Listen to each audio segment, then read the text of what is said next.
I'm done with my medical. You see?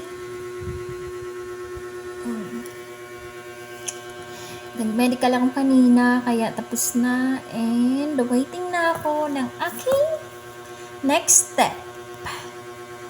So, ayan. Napagastos ako ng sobra kasi nagkaroon ng diferensya yung mata ko. And then, yung mata ko, yun, binili ko pa to ng 2,000.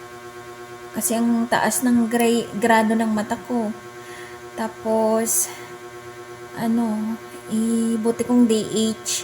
Kung DH, okay lang. Kahit na hindi ka yung blur, yung mo. Pagka mga skilled worker, kailangan talaga yung mo. Tapos, yung ngipin ko, kahit wala namang kasira-sira, hinanapan ng hindi naman nila malinis-linis kasi kakalinis ko lang ng ngipin. Hinanapan nila ng ngayon.